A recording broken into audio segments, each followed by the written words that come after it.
I want to say about 10 years ago, I used to crash on my friend's couch back in Las Vegas, and we would always bullshit and just talk about, money because we're both fucking broke. And one night we were just sitting around, we were talking about, like, we should rob a bank. And I was just like, how would we do it?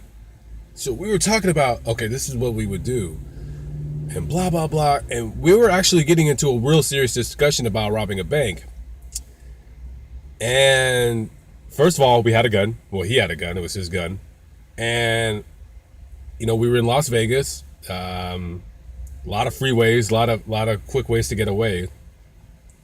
And we were even discussing if we got caught, what would happen to us. Like, we'll go to a federal penitentiary where, federal prison, they treat the inmates a lot better than they do state prisons. The only bad thing about it back then was that you had to do 85% of your sentence. So I was Googling and getting an idea of what kind of prison sentence I would get if I were to actually rob a bank. And it was looking like I would get between 5 and 7 years. So of the 5 to 7 years, if I were a model inmate and everything was good, I would get paroled in about 4. So I was just like, well, okay, by the time I get out, I'm still 30 years old. I'm a convicted felon, and I got and it was so funny. I'm just kind of going through all the variables in my mind, and I'm like, wait a minute, what the fuck am I talking about? Robbing a bank? You're gonna fucking rob a bank? That's fucking crazy. Or is it? I mean, is it worth it to rob a bank? I would say no, it's not worth it to rob a bank. But then again, I will say this. If you're a little shithead and you're going around robbing stores, robbing 7-Elevens, you're going robbing what have you, well, shit, if you're going to rob a 7-Eleven, you might as well go rob a fucking bank. I mean, if you rob a 7-Eleven, what are you going to get, 20, 30 bucks?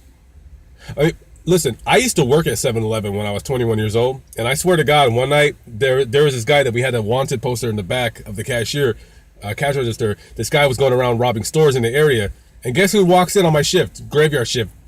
Same motherfucker, black dude, same coat, and I'm looking at this motherfucker, and I'm like, oh shit, this motherfucker's on the fucking wanted poster behind me, and he comes walking into my store, and I'm like, and I swear to God, I look just like this at this motherfucker. I was just following him around the store.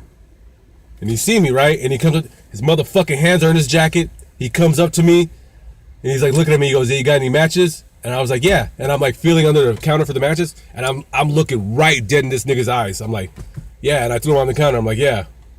Just like that. And I'm fucking straight eyeballing him. And I'm waiting for him to pull out a gun and stick it in my face.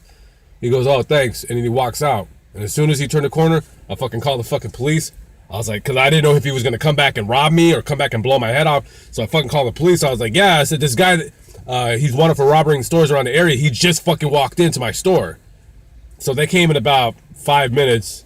And I was like, that motherfucker just came to my store. So, they looked at the area. He was gone, though. I know. I'm a cop calling cocksucking cuck son of a bitch. What do you want? But, listen, if you're going to be robbing shit like that, if you're going to be robbing 7-Elevens, you're going to prison if you get caught, especially if you got a gun. So you might as well just go rob a fucking bank. All right, so what? Okay, you rob a 7-Eleven, you're not getting any more than $60 on the register because we drop all the money. You might as well just go to a bank. If you go to a bank, you're guaranteed you're going to get at least $10,000. They tell the bank tellers to keep the big, denominations right here, this and so forth, and then they got like the ones where they have like the $200 bills on top and then $200 bills on the bottom, and then they got a bunch of ones right there. They also got phony money with die packs, so it destroys the money, all that shit. So if you rob the bank and you get this die pack, it'll like explode when you get within a certain range away from the bank, so all the money's ruined because now it's all red. You can't buy a pack of cigarettes with a red $100 bill. So, I don't know. We talked about it, but I don't think I would rob a bank. I think it's a little bit too much prison time in it. I prefer to just kind of live in my van and travel around the country and just do what I do. Anyways, sorry guys, my videos were kind of boring today, but I don't know, there's really nothing to talk about. And I wasn't going to make any videos, but I don't know. Kind of just get in the groove of things. All right, guys, my 2 cents. Blug Big, peace out, and please subscribe if you haven't. Later.